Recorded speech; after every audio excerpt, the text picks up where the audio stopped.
안녕하세요. 부천브랜드 치과 문현보 원장입니다. 오늘 주제는 금리에 대해서 한번 좀 얘기를 해볼까 합니다. 금리가 사실 정말 좋은 재료거든요. 아직까지도 금리가 쓰인 지가 벌써 이제 아주 오래됐죠. 몇백 년이 넘었는데 금리보다 좋은 재료가 아직도 없습니다. 아직도 없기 때문에 금리는 정말 좋은 재료라는 거를 한번 얘기를 좀 해볼까 합니다.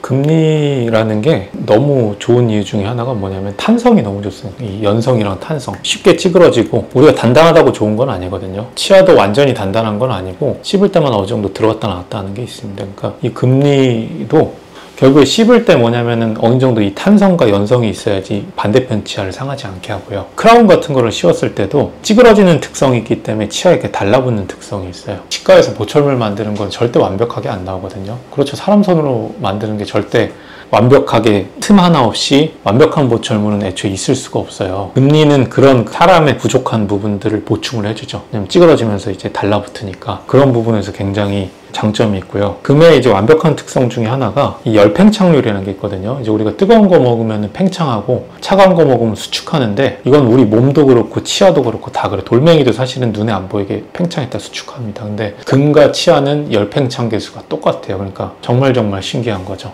이 여담으로 좀 설명을 드리면은 고층 건축물을 지을 수 있는 이유. 옛날에 이제 강철이 나오기 전에는 많이 지어봤자 10층 이하였거든요. 근데 이제 강철이라는 게 재밌는 게 뭐냐면 이 시멘트랑 열팽창 계수가 똑같아요. 그렇기 때문에 우리가 60층, 100층, 초고층 건물을 지을 수 있는 이유가 강철과 이 시멘트의 열팽창 계수 때문이라고 해요. 그게 결국에는 이 건물의 수명을 늘려주는 것처럼 치과 입장에서는 금이 치아와 똑같다. 제가 옛날에 이제 사람 입을 보다 보면은 가끔 그 짜가금들이 꽤 보여요. 금도 이제 그게 우리가 치과에서 쓰는 금이 순금이 아니거든요. 거기 뭐 이제 베릴륨이랑 뭐 기타 금속들이 좀 섞여 있어요. 근데 이제 거기 과도하게 금 비율을 낮춘 금속물들이 가끔씩 좀 보입니다.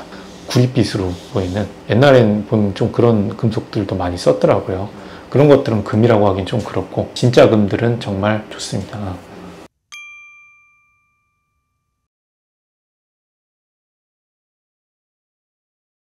영구적이진 않고 금도 당연히 이제 쓰다 보면 혹시 안에 뭐 신경 치료한 부분에서 거기서 문제가 생기거나 내부에서 썩거나 이럴 수도 있죠. 그거랑 별개로 금 자체는 오래 가는데 이런 분들이 있어요. 그냥 금이 연성이 좋고 잘 갈리거든요. 그러다 보니까 이 저장력이 센 분들, 혹시 치아 갈고 이런 분들은 금이 너무 빨리 갈려버리는 분들이 있어요. 그럼 구멍 뚫리면 그 구멍 안에 충치 생기면 썩거든요. 그래서 그런 경우에는 안 좋을 수도 있죠. 그런 분들은 오히려 금이 아니고 PFM이라 그래서 이제 금속, 그게 나을 수가 있죠. 네.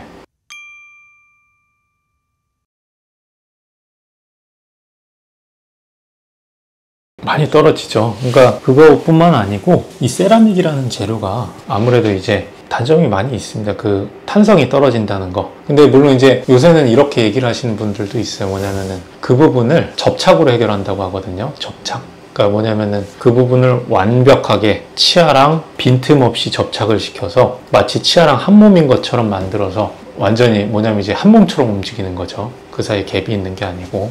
근데 이제 그렇게 주장을 하시는 분도 있는데 일반적인 사실 주장은 아니고 제가 봤을 때도 이제 임상이라는 거는 이 실험실 데이터가 중요한 게 아니고 이 진료실에서 보이는 게 사실 더 중요하거든요.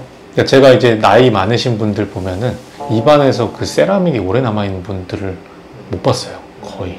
그러니까 한 7, 80 먹은 분들 중, 물론 그때는 세라믹이 보편적이진 않았죠. 혹은 이제 3, 40 먹은 분들 중에서도 세라믹으로 돼 있는 치아는 거의 안 보이더라고요. 거의. 남아있는 건 다 금이랑 아말감, 그 다음에 PFM이라고 해서 금속, 이런 게 남아있지 도자기는 잘 안 보입니다. 물론 저도 이제 도자기를 써요. 근데 그거는 이제 뭐냐면은 신경치로 돼 있는 치아들, 충분히 두께 주고 충분히 할 수 있는 치아에서 쓰는데 신경 살아있는 치아에서는 저는 도자기를 웬만해서는 쓰라고 얘기를 안 해요. 웬만하면 추천을 안 해요. 단점이 있습니다. 그리고 이거는 막 치과에서 됐을 때 저희도 이제 세미나를 많이 듣거든요. 아주 유명한 분들, 뭐 보철의 대가, 신경치료의 대가 이런 분들 세미나를 듣는데 그 우리나라에서 이제 아주 손꼽히는 보철의 대가라고 하는 분, 그분 세미나를 제가 들으러 갔었는데 비법이 있을까? 갔죠. 갔더니 뭐냐면은 그 모든 보철물 금으로 한다, 이게 다였어요. 앞니도 금으로 하더라고요.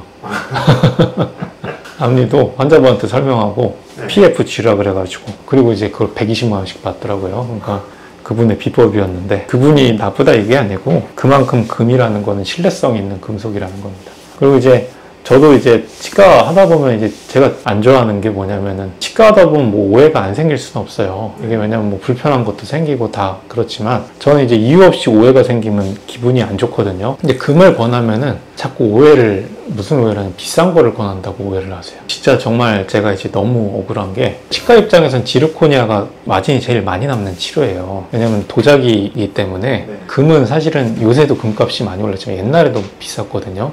지금은 정말 금값이 말도 안 되게 비싸잖아요. 그래서 치과 입장에서 제일 마진 안 남는 게 금입니다. 뭘 하든지, 금 일레이를 하든 금 크라운을 하든지 간에 제일 안 남아요, 제일. 금을 해야 되는 이유는 좋아서 어쩔 수 없이 금이 필요한 케이스들이 있어요.